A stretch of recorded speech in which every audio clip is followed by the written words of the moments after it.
I'm appalled that you aren't seeking to claim that wench's head, Andrew, Selina Khan exclaimed as her vibrant orange eyes glared at her husband across a screen. Her brown, long, straight, and adorned hair rested idly behind her. Her lips were painted with green lipstick, and her makeup accentuated her features, especially around the eyes and cheekbones. Andrew Xton, in turn, stared at his wife with a frown adorning his brow. His cybernetic eyes didn't betray his emotions as he replied to her. Selina, his lordship has dictated a verdict.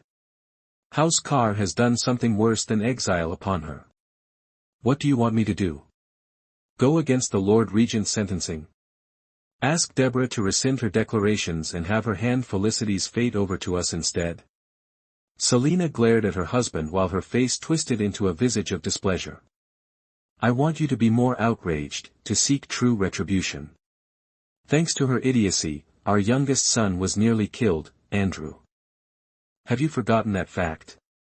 Andrew's frown deepened. Do not claim that your anger surpasses my own, woman. Have you forgotten it was I who asked his lordship to deliver upon that wench no mercy? He exhaled through his nose deeply and soundly. Where are Filippo, Neon, Angelica, and Oliver? Why were they not present? He asked for the sons and one daughter who were absent from the trial. Selina leaned back against her seat, her glare diminishing as she snapped her fingers. A few seconds later, a servant approached with a large, thin object resting atop a luxurious tray. Selina took the object and placed one end to her lips as another servant diligently ignited a flame on the other end. Selina inhaled from the silver-coiled object before blowing out a hazy purple smoke. Angelica detests our son, your favorite child, she remarked without care to hide the hurt and disapproval in her words. Filippo and Oliver haven't reported in weeks now. I'm certain that even if they received your summons, Tamarin somehow intercepted the message. She paused, taking another inhale. Our two most malleable, gullible, and stupid children, always seeking the approval of their grandfather, groveling at his feet, she noted with disappointment before taking a second inhale. As for Neon, I ordered him to refrain from showing. I doubt even Tamarin could properly hold his leash better than I do. How very kind and thoughtful of you, Selina, Andrew countered. Selina raised an eyebrow. Am I not? I care for all our children, Andrew. No matter how useless or stupid most of them are, they are still our children. Don't pretend to be a model father by trying to convince me that you care about anyone other than Casimir. You're a devoted mother. That much I can praise, replied Andrew, unbothered by her comments. His favoritism was clear. Though he cared for all his 10 children, Casimir was not only his favorite, he genuinely loved his youngest son. But do not lie to my face. You favor Casimir as much as I do, only marginally more than the rest of his siblings. He is smart and clever, understands his position, and strives to bring honor, glory, and victory to his house. She inhaled again before angrily exhaling, her glare returning. Did you see him? Have you spoken to him? He refused to tell me anything when I tried. Andrew, after I'm done with you, I plan to talk with him and then with my father, he spat angrily. There's much we need to discuss.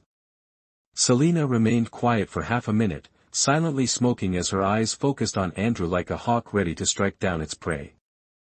Since you won't do anything more to claim her head, she began, her tone cold and calculating, will you do something to avenge our son and seek retribution for the grave insult done unto House Khan? That is yet to be determined, Andrew replied without hesitation. His wife hummed, exhaling smoke through her nostrils slowly. What this Wyatt Staples did to Casimir after seeing the unedited recordings as he cleared his way through the gallant venture, he can't go unpunished. That is all I needed to hear, Selina replied. Talk to our son. He doesn't trust me. That much is clear, she paused, taking a deep inhale only to exhale it slowly. In the meantime, I will maintain order within the house. Andrew, the outrage sparked by what that plebeian lowlife pretending to be a noble and royal marine has done creates an opportunity for your reputation to rise further. Don't let Tamarin take it. Andrew's eyes narrowed at his wife, but his tone remained the same as he replied. My father may not have more than a decade yet to live. Perhaps 2, yet he still believes he'll live forever.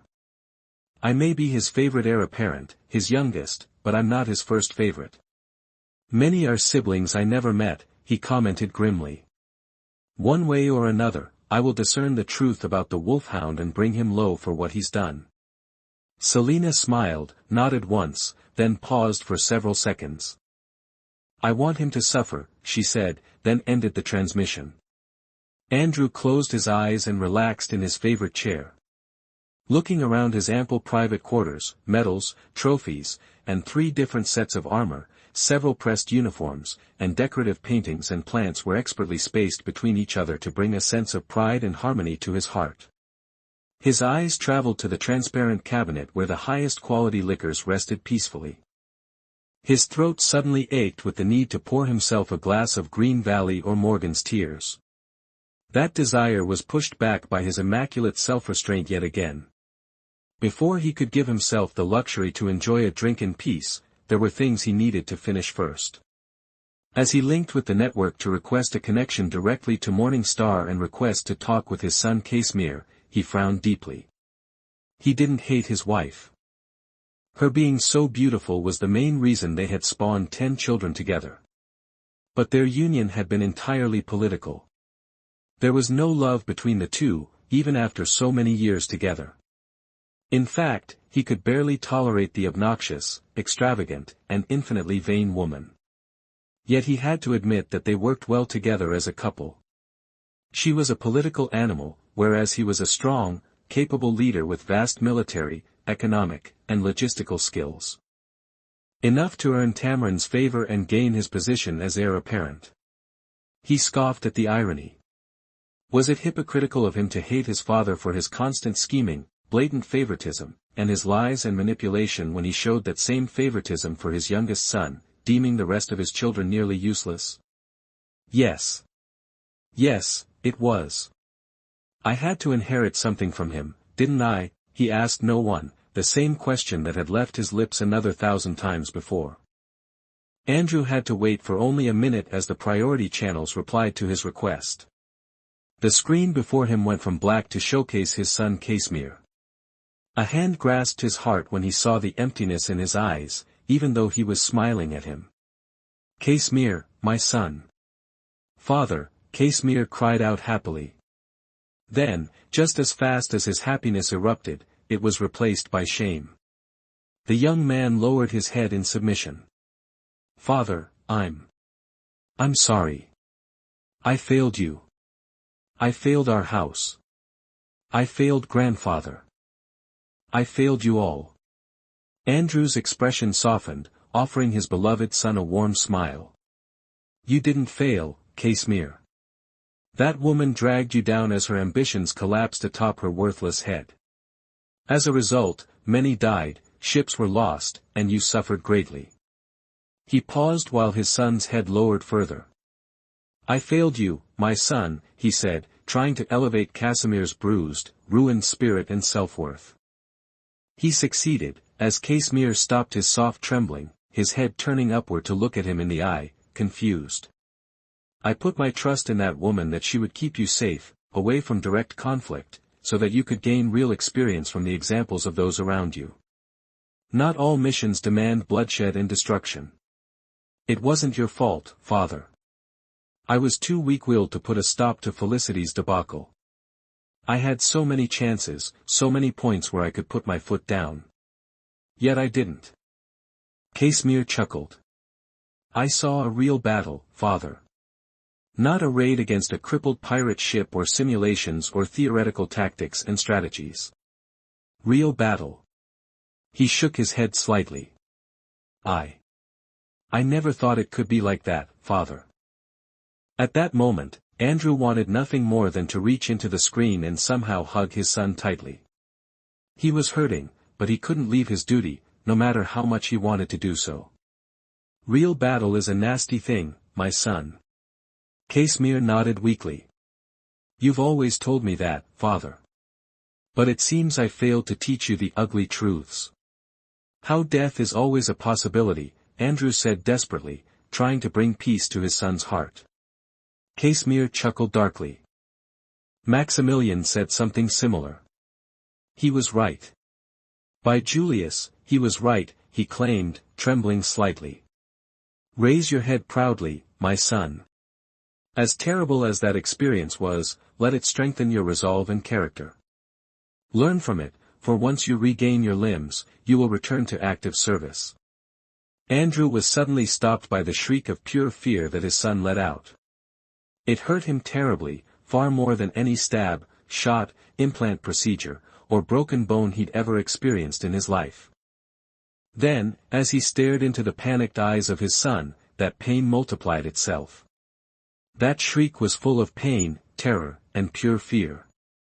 It was the sound of a pitiful, hurt animal. He watched with impotency as Casimir reached for his right arm, clutching the point where his limb and the prosthetic connected. No.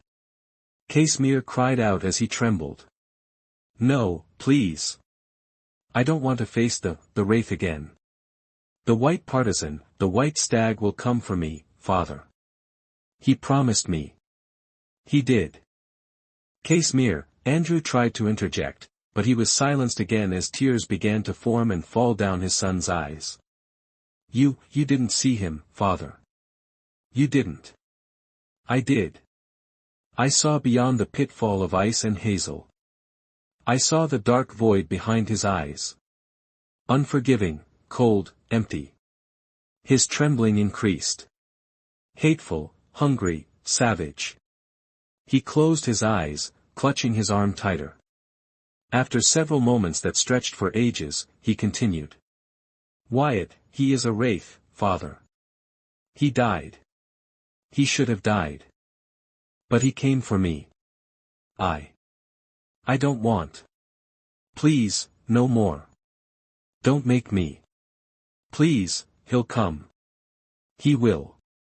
My son, Andrew was at a loss for words as he saw the reality of his son's mental psyche. He'd read the medical reports and dismissed them as useless. He'd heard the ex-lone wolf's warnings but gave them little credit. When he saw the first recording, he started to believe, but now there was no denying it. Seeing his favored son reduced to little more than a weeping, terrified boy ignited a deep anger within him, and he wondered for a moment if simply killing Casimir, compared to what had been done to him, could be considered merciful. He's just one man, Casimir, Andrew began, wishing for nothing more than to help his son's crippled psyche. He won't reach you. He will, Casimir countered in a shaky voice. He'll find a way. The Wraith will find a way. Still shaking, he opened his eyes, searching for his father's face. Father, I don't want to fight. Not again. The screams. I hear the screams, father. The blood on the screens, the pained wails, sound of snapping bones, cracking of gunshots piercing armor and skulls, thundering footsteps. Bad dreams. Bad dreams, Casimir said, releasing his right arm just to hug himself in a fruitless attempt to stop his shaking. I don't want to fight. Leave. I want to leave the Royal Navy, father. I can't. I can't do it again. Real battle, real consequences, real bloodshed. I can't. I'm sorry. I'm sorry. I'm sorry, Casimir repeated repeatedly as he rocked back and forth aimlessly. Andrew clenched his armrest with his full strength, crushing it between his fingers as sturdy polymers and wood pieces fell to the floor, uncared for. He wanted to yell at his son, declare him a coward, a weakling. He'd invested heavily in his education and wasn't about to let it all go to waste. But as he stared into the ruined expression of his son, he remembered the smiles, the laughter, the fervent efforts to please him. The subtle signs that Casimir was a gentle soul, noble, honorable, wonderful, full of virtues, upstanding, and capable, but far too fragile to be a warrior. He was a man full of potential to become a tactician, strategist, and a competent commanding officer. What could he become?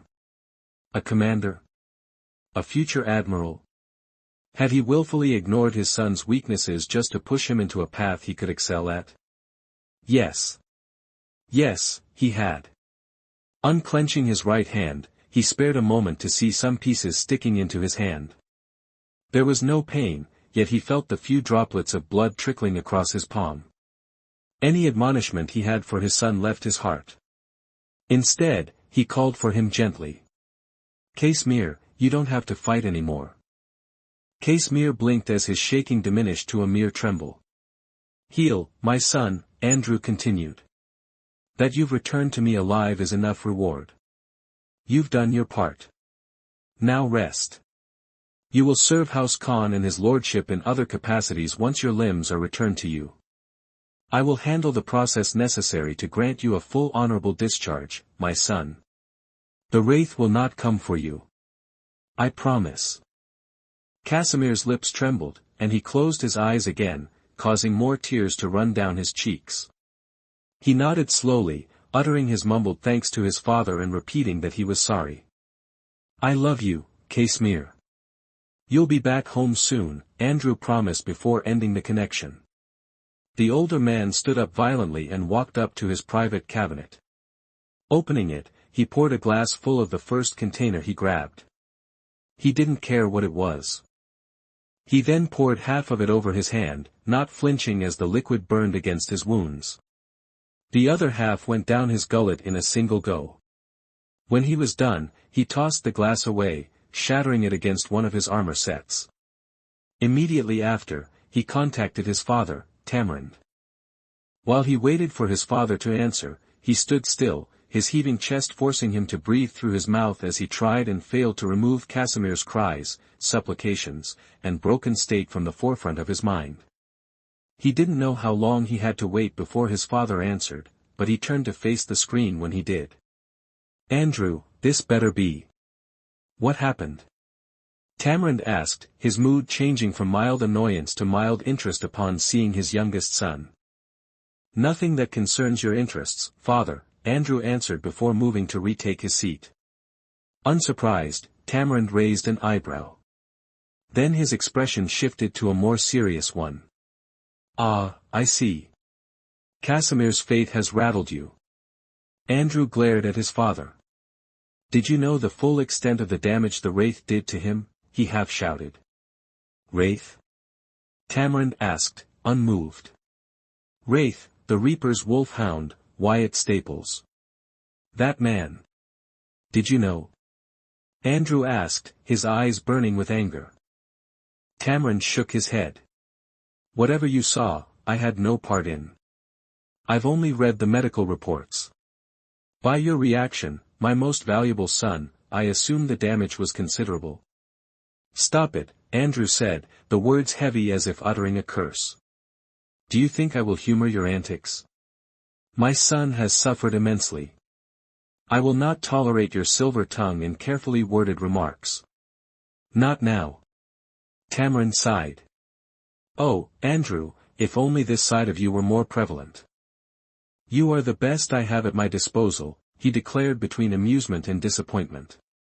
Then he paused briefly to readjust himself on his comfortable seat. How damaged is the boy? Your grandson, Andrew remarked heavily, is in a delicate condition. His psyche was brutalized and nearly shattered beyond the point of recovery. Casimir doesn't want to fight anymore. I've agreed. I'll see to it that he's discharged with full honors. Andrew stared at his father, waiting for the inevitable counter as he tried to worm his way into changing his decision or coerce him into doing whatever he wanted to. Yet it never came. Very well. I agree, and you have my permission to proceed, Tamarind replied a few seconds later, killing the uncomfortable silence between them. Andrew's eyes narrowed. What are you playing at, father? I'm not, Tamarind replied. Can't a grandfather acknowledge that one of his beloved grandsons has suffered enough and requires time to rest and recover? He chuckled. I'm not a monster, Andrew. Andrew crossed his arms. You're utterly incapable of caring for anyone other than yourself and your selfish goals, father. I know you too well. Love is anathema to you. Tamarind countered, love doesn't build strength. Love doesn't give you respect. Love doesn't ensure the power and legacy of our house. His eyes narrowed slightly. One thing I detest, however, is to do wasteful things. Casimir is damaged now. It'll take years for him to recover, if at all. I have no interest in using the boy if he's going to break like a dried-up stick in the middle of a desert at the first sign of danger. Or will you use him as an example, a scapegoat? My nephew Samuel died, and you used him as a shield to deflect responsibility.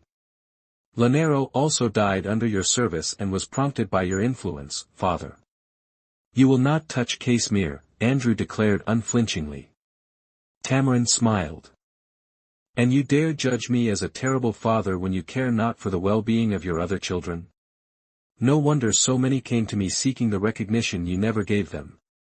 Andrew wanted to protest, but that would only give his father more ammunition. Instead, he breathed in deeply with a calming sigh. He continued, you haven't answered my question, father. Tamarin sighed dejectedly. Must I repeat myself? I don't like being wasteful, my dearest son. What does it gain me to go against Casimir and, more pointedly, against you? Nothing but unnecessary problems for me to deal with. I know where the blame lies. I did all I could against Felicity. Less than I could have done with more time, but fitting so.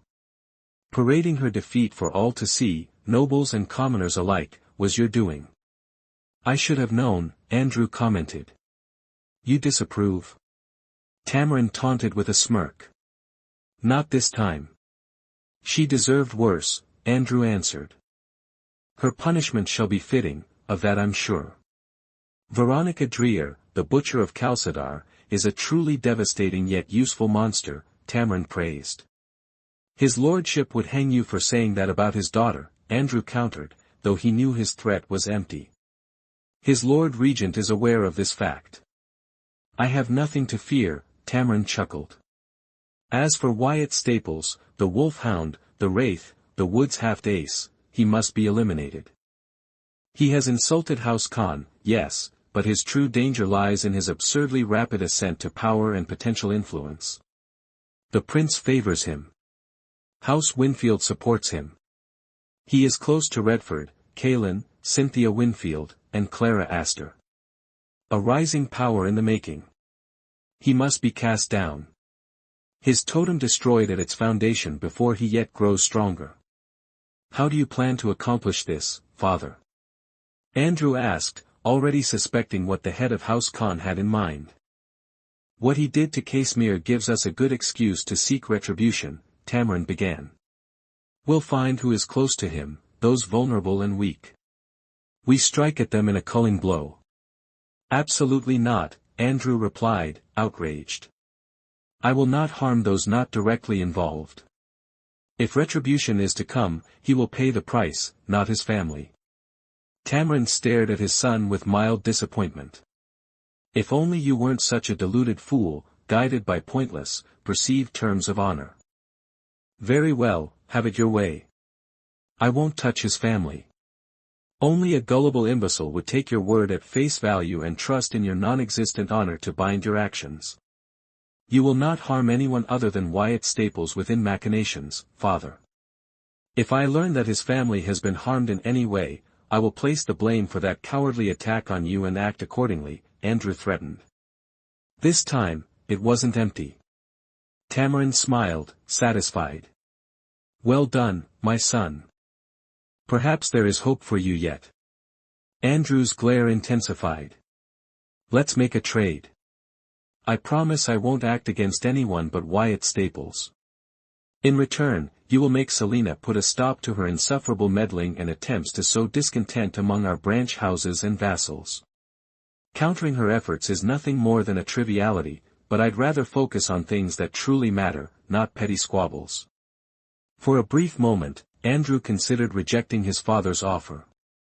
He knew that Tamarin was aware of their attempts to force him to step down as head of their house. The old viper was crafty, clever, and supremely experienced. Rejecting him would only spite him. But weighing his options, his sense of honor won. With a nod, the deal was struck. It was good seeing you, my son, Tamarin said before the connection ended. Andrew stood up slowly, walking over to his cabinet again. He served himself another glass of hard liquor. Again, he swallowed it in a single go. With a throaty exhale, he clenched his wounded hand a few times. Indeed, if retribution were to be delivered, he'd be the one to provide it personally. Am I truly better than my father? He asked himself. No. No, he was not.